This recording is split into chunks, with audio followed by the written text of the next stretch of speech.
It is Tuesday, and that means that Amber and I are back with another Hot Jobs live with us here at Higher Military. Hey, everybody, I hope you're well. Amber, how are you this afternoon? I am fantastic, Lucy. It is Tuesday. It is beautiful outside here, and it feels like spring is coming. And you look like spring has arrived. Hey, look at that big smile on your face. It's really great to be with you here this afternoon. So if you have not joined us before, welcome. It is really lovely to see you. Thank you for coming along for the ride and joining us for the next 15, 20 minutes or so. Amber and I both recruit here at Higher Military, and we come every Tuesday to share our newest and most recently open roles, or recs in our language, both on the direct hire or the permanent job side, as well as SkillBridge internships. We are here to support everybody in the military community, so transitioning service members, military spouses, and our veterans across the nation. As Amber goes into discussing the SkillBridge opportunities later, she will identify who those are open to. But every role that I share is open to everybody in our population, and we welcome friends of the military as well. So we are very much agnostic when it comes to the candidate that we support. We just want to match incredible people to wonderful opportunities and make everybody happy. If you have not checked the links in the event, please do so right now, because Mike Quinn does have his USO Transitions webinar this week. It is on Thursday. It is at 11 a.m. Eastern time, and he teaches everybody during those 2 hours that he has with you online through the USO portal how to use LinkedIn for the original intent for which it was created, which is networking. He teaches you from creating a really great profile through to identifying opportunities and building your network through creating a community of like-minded people in your space or the space that you want to enter. So do join him on that. In addition, if you go to our website, highermilitary.us, you will find loads of information that Amber, me, Olivia in our marketing team has written over the years, and we want to share with you. So a handy dandy tool that I share probably 6 or 7 times a day on there is how to target your resume, not just what to do, but how to do it, especially in this marketplace right now where we all have to elevate ourselves to be the most competitive candidate when we make applications. And I have spent the day talking about that with candidates. What about you, Amber? I mean, it's a real thing right now. Absolutely. Like we understand it's never for a job. I mean, right now it's just especially hard. But don't give up. I mean, we can say that, and I know it sounds easier said than done. But truly keep going to events like this, the other events, keep searching, keep networking, talking to people. And I promise something's going to come your way. It really is. But look, we've got some people with us today. Demetrius, hello. It's great to see you in San Diego. Thomas in Nashville, not too far from me. I'm in Raleigh. Linda, you're in South Carolina, so just a little bit south of me. And Julian, great to see you. Thank you for joining. If you have any questions for us today, please do pop them in the chat. We want to know who you are, where you're watching from. So I love the fact that you've already been motivated and shared that with us already, what you're looking for and how we may be able to help you. Top tip, if you are not familiar, there is a fairly new mentorship program for the military affiliated candidate, and that is milmentor.com. I share that because I just came off of a Mil Mentor call just now with somebody, and it was really lovely. I do really enjoy doing those.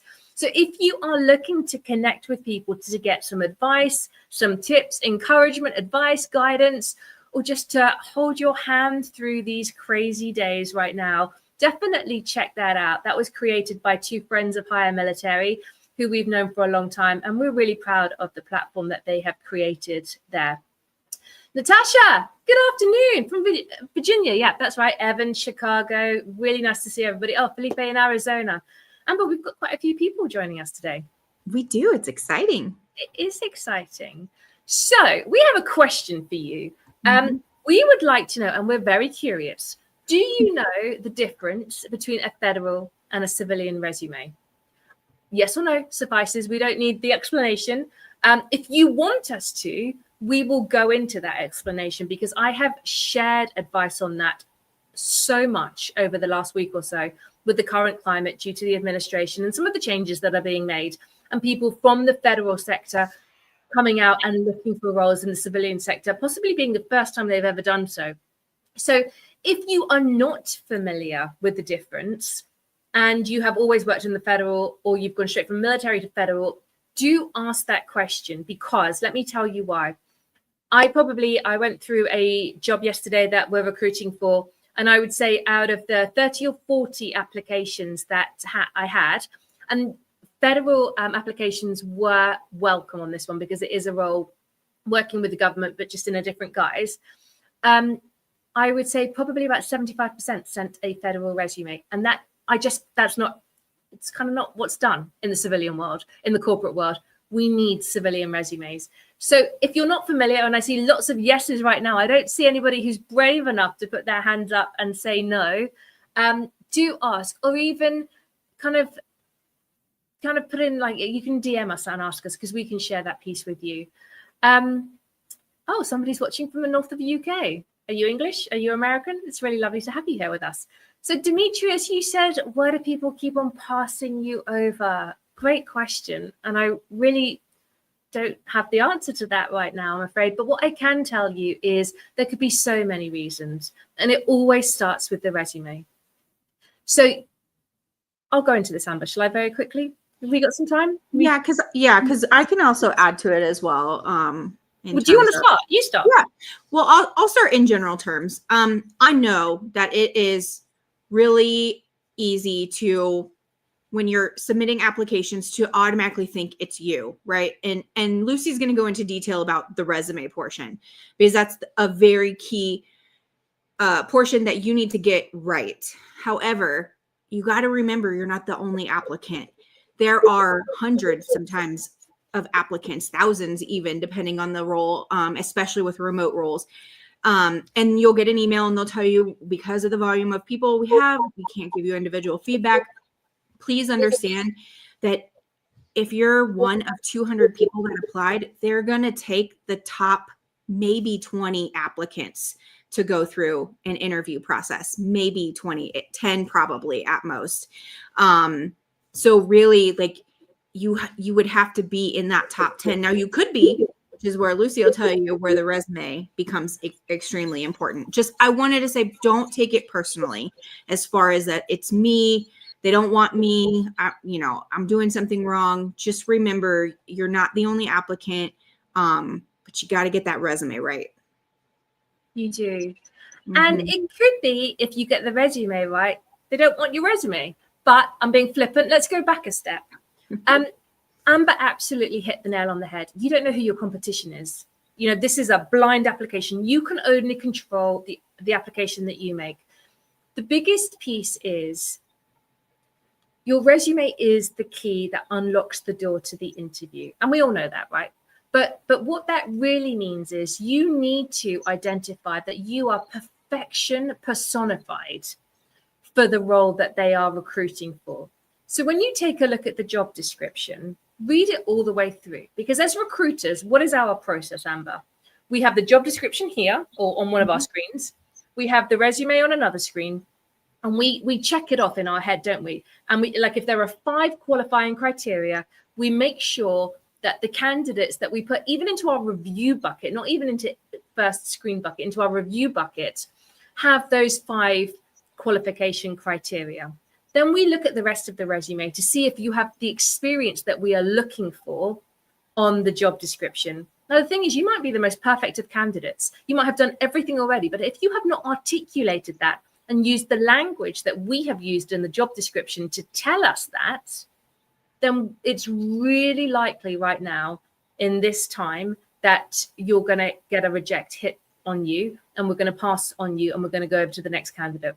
So after this, if you would like us to, we will share the link, the URL to our website, and to specifically to the piece that we wrote a while back about really how to differentiate yourself, make yourself as competitive as possible, and articulate on paper and demonstrate just what a great candidate you are. And what's the phrase? I'm not going to take your words, the phrase that you use.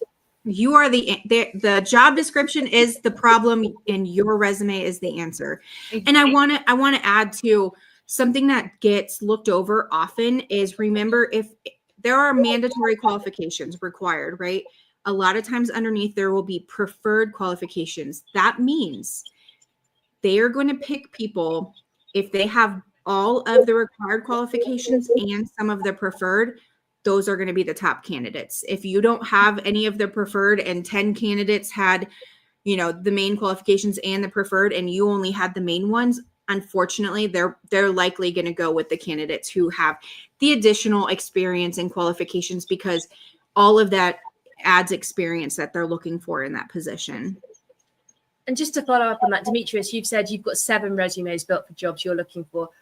Okay, so this is my advice. Take it with a pinch of salt. Take it, you know, take the information that serves you. I wouldn't have 7. I would have 1 master resume. And that master resume must be tweaked every single time you submit an application. Each application should be bespoke for that specific role, because otherwise you are fitting a slightly square peg into a slightly round hole. And it kind of might fit, but it's not perfect. So again, that's just the piece of advice I would give you from a recruiter's perspective right now, especially in the environment that we are in. Mm-hmm. Somebody else said that they didn't know the difference between a federal resume and a civilian. Should we play a bit of ping pong in terms of the differences? So I'll start. Civilian should be 2 pages long. How long is a federal normally? Oh my gosh. Minimum I've seen probably like 5 pages. That's minimum. That's somebody who's only been in been in the military 4 years or had, a couple jobs. So. And then the civilian does not have your pay rate, your salary, your leadership's telephone number, their name. It doesn't have your GS level. So that is qualifying information. I can't speak. That ordinarily is expected on a federal, whereas the civilian is more about accomplishments, achievements, what you've actually done, successes that you have seen. They look very different. So I would absolutely Google the difference. And if you are not familiar, we have a great friend who has a handy dandy tool called Best Military Resume. Yes, check that out. Mm-hmm. And he will absolutely, with his platform, help you create either one of those so you can see the difference. Lots of people here in the conversation. It's really nice to see everybody. But we are going to move on. We have a couple of roles that we wanted to share with you today. These are just wave tops of what we have right now. So if you don't hear anything that is relevant to you, first of all, I'm sorry. But second of all, don't despair. Take a look at our website, see if there's anything else. And if not, do consider joining our talent pool, because that's where we go, first of all, when new roles come in, to check to see if we've got any candidates who are looking for the type of work that has just hit our desk. So first and foremost, we have been working with a great company called Calm Seas Psychotherapy, and we are collecting applications on their behalf, but we are not recruiting for these roles. They're looking for remote therapists right now. These positions are on our careers page at the link above. They're looking for social workers, licensed marriage and family therapists, adolescent and children's therapists, as well as group facilitators for trauma-informed support and education. They, like I said, are 100% remote. The great thing about these roles, they are perfect for the accompanying military spouse, because they do not require a specific state license. This company operates out of New York, but they just need to have any state license. You need to have any state license as a candidate. You really would help make an impact in this organization, because their client base is specifically military, law enforcement, and the families surrounding them. They have a diverse level of services, including supporting clients with PTSD, addiction, forensic evaluations, and so much more. They have a huge multi-state reach, so you can work across different time zones, and they serve their clients. They serve our population as well as law enforcement across the nation. So if you know anybody who would be interested in a remote therapist role with minimal barrier to entry in terms of qualification criteria for the state piece, definitely do get in touch with us, and we can direct you to our website. What else do I have today? So I am working with a really wonderful and very progressive, very innovative HVAC company in Houston, Texas. It's actually on the border of Missouri City. And absolutely love these guys. We've worked with them for a couple of years, and they are looking for an HVAC service manager. What do they want? They want somebody who has some kind of HVAC qualification or an engineering degree, but you can be qualified by experience. They're looking for somebody ideally from the military environment with great leadership and managerial capabilities, and somebody who can come in and just create a program out of something that's not quite there right now. So, really who can work in the gray space and think critically. Wonderful organization, great 6-figure salary. You do need to have chiller experience, but would highly recommend and would love any applications from today's live. What else do I have? Do you have legal experience from the military? I'm talking to our paralegals here, those that have worked in JAG. What we are looking for is at least 5 years for a senior complex claims adjuster. These roles are out of Chicago, Philadelphia, Jersey City, and Atlanta. They are on site. They can be hybrid, but they are definitely not remote. And they really want somebody from the military with military legal experience, and that is the qualification criteria. This is for a global underwriting and insurance firm. We've placed somebody with them already who's doing really well, and they are looking for more of our candidates with this caliber. Equally, we have a complex claims director position that requires a little bit more experience, so 6 years experience, and has an even greater salary, both in the 6 figures, and they are available immediately to make applications. So if you are interested, definitely connect and I will share more information. And I think that's about it from me today, Amber. Do you have anything else that you wanted to share? Yeah, I have a couple roles to share. So as Lucy said at the beginning, we share different aspects of the roles that we have. So Lucy just shared with you the direct hire. These are full-time positions looking to be filled now. I'm going to share with you SkillBridge positions that I have, or if you're in the Army, it's considered a career skills program.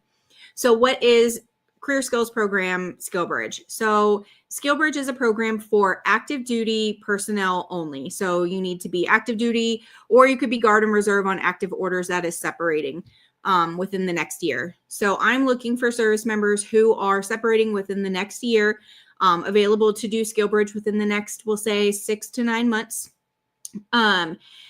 This is a full-time internship opportunity. So essentially you will go work for this company for a period of time, check with your command team on how much time they're going to allow you to do. It's up to 180 days. Most people we see nowadays, it's about 90 to 120 that they get approved for. And you'll do this internship in hopes of getting a full-time job offer at the end. So again, this is SkillBridge. This only applies to those who are active duty. It does not apply to veterans or spouses. There are tons of other programs out there that are internships for that demographic. However, that's not what these are. So I just wanted to say that before I share these. And again, if you are interested in learning more about any of these roles, please put in the chat the title of the position. And then afterwards, I'll share the direct link for you to apply. So the first one I have is an engineering technician. This is with our partners at Texas Instruments. This is in Santa Clara, California. They are looking for someone as soon as possible. So if you don't know Texas Instruments, they're not just the calculator manufacturers. They make microchips, processing chips. They have a facility in Santa Clara, California. They also have one in Utah and in Texas. So they are looking for someone to help with their product lines, to manage the portfolio for the lab users, release new products into the market, be the technical and functional expert of these products that they're creating. So you do need to have some experience in engineering activities. So like calibration, equipment management, assembly. Their ideal candidate always comes from the maintenance world. So if you have a mechanical or electrical background, you are the ideal candidate for them. If you have 6 or less years of experience, that's also another requirement that they're looking for. So anywhere from 3 years to 5 years of mechanical or electrical experience. And it doesn't have to be in the military. If you have that experience outside of the military, that's perfectly fine as well. And Julian just asked, is this for full-time or SkillBridge? The ones I'm talking about specifically are just for SkillBridge, not direct hire, not full-time.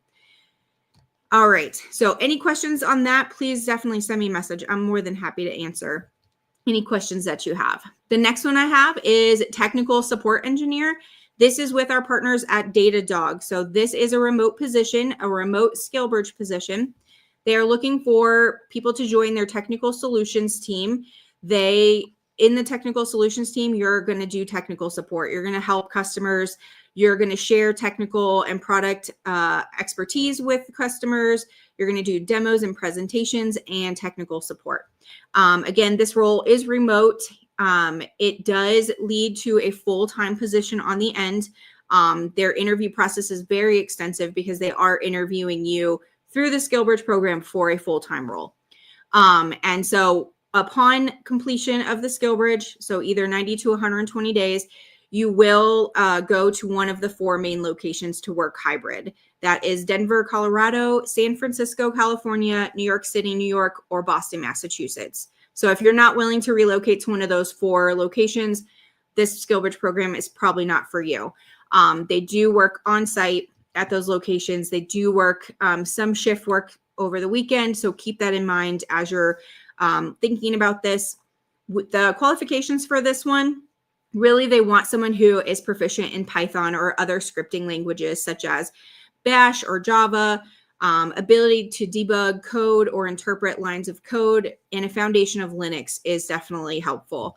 Again, you must be able to do 90 to 120 days, 90 days for those who are extremely qualified. If you have some SQL experience, you're getting your degree in computer science or engineering, or you've done some kind of technical boot camp, that's fantastic as well. So again, if you are interested in this position, technical support engineer, just drop a comment in the chat and I will share the live, the link to the job after the live. And then finally, we are working with the Defense Logistics Agency, DLA. We're working with their finance department. These roles are unique and super exciting. They are filling multiple roles for SkillBridge. They are looking for business analysts, financial liaisons, accountants, and anybody who specializes in accounting systems. They have multiple positions all over, mostly the East Coast, kind of Northeast area. So we're talking Fort Belvoir, Virginia, Richmond, Virginia, Philadelphia, New Cumberland, Pennsylvania, Columbus, Ohio, Battle Creek, Michigan, and then San Antonio, Texas. I will say the open positions in Texas are very limited. So if you are looking to be in Virginia, PA, Ohio, Michigan, definitely let us know. Again, they are looking for different positions in the finance section. So this is not a remote position. You do have to be on site, and the position will set you up to transfer to a GS position after your SkillBridge. They are looking for people who have 90 to 120 days at minimum. Fantastic opportunity. And we do not, as we shared at the beginning, the difference between a federal resume and a civilian resume. Normally for these kind of positions that you would apply on the government jobs website, you do not have to send us a federal resume, just a 2-page regular resume for these. And it's really exciting because that's rare. So if you have any questions about any of these positions, definitely send me a message. I will share the link right after. And those are the roles that I have, Lucy. You're a star. Thank you so much for sharing even. I'm struggling today. And we are as well with our IT. We can hear each other when we talk. So Carolyn asked, do we have any advice on how to market ourselves for a job when you're seeking a complete career change post-military? I don't need to read the rest, but Amber has got lots of advice. I've got lots of advice. We've got 5 minutes. I'm going to try and compress it as much as we possibly can. So first and foremost, the question I would position to you initially, Carolyn, was how much time do you have?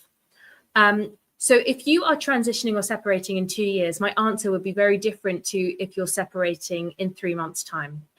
And the quick down and dirty is if you are separating in 2 years' time and you've got time in front of you, identify exactly what you want to do. Take a look at the job descriptions for those roles. Look at the qualification criteria and work towards that. Are they asking for specific certifications, a specific degree, specific experience? I will give you a very short example. My husband is about to completely pivot and transition as he comes out of the Air Force. He started working on his transition 3 years ago. He is now going into emergency management. He has done everything he possibly needed to do in terms of the qualification criteria, the certs, working with all the FEMA certs, the CEM, everything that you could possibly ask for. He's also performed about 4 or 5 different internships over the last 3 years outside of his Air Force commitment. He's also networked his way into a position. So he spent the time looking where he wants to be in terms of location, where he wants to be in terms of the role. And he started talking to those people, asking them how to do it, how they would advise he would do it, keeping in touch with them, creating a network of mentors who have essentially guided him and supported him throughout. Now, that is the answer for somebody who's got plenty of time on their side. I'm going to throw it to the wolves to Amber for a second, because you had a complete career change when you came out of the military.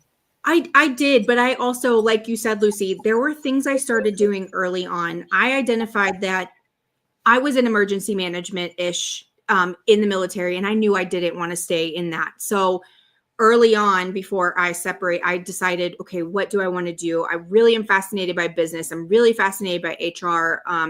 What are the key things that I need to do? And I will tell you, if you have time, even if you don't have time, if you can get with a mentoring program. So I used ACP, American Corporate Partners, and I got paired. I wanted a project manager, a real true project manager, because I got my PMP, but it was great in terms of the knowledge, but I wanted to learn how to put it to use. Like I wanted to actually, learn how to utilize all of those aspects. And so I got a mentor with ACP, American Corporate Partners. He was a true project manager in the medical field. He had been a PM for 20 plus years. And I just picked his brain. We met every single month and we talked about the job industry, the qualifications, things that I could do in the meantime in order to gain experience. And that's really what you want to do. You want to seek out a person or multiple people within the industry that you're looking to go to and find out, what did they do? How did they get to where they're at now? What were the steps they took? What certifications do they have? What education do they have? And utilize that. And those are all very beneficial. It can't guarantee necessarily that it'll translate immediately, right? But it's a good step. Excuse me. And of course, I'm losing my voice. It's a good step in the right direction. I cannot stress, the one piece of advice that I got when I was transitioning is networking. I cannot stress enough how absolutely important networking is to finding a role. Research, networking, and marketing yourself the right way. And if you're not familiar with that, again, I would really implore you to join Mike Quinn on Thursday morning, 11 a.m. Eastern time, because he teaches how to kick that off through LinkedIn, through the platform. Like if you're hearing that a lot and think that's great and all, but I don't actually know what that means or how to do it, he will at least give you the starting block for getting that going. It is really identifying who in your network you need to talk to, who will support you, who will guide you, who is where you want to be, like Amber said, and them encouraging you and guiding you on how to get there. I really hope it doesn't mean being prepared for an entry-level role. That said, the fact that you've even written that tells me that you're prepared to do that, which means that I feel like you're going to be successful regardless of what you do. But based on a quick glance at your military career on LinkedIn, I really hope that's not on the cards for you in your future. But if you want to hear more from us, please do drop a quick note to us underneath here and we can perhaps connect outside of this and we can share a little bit more detail.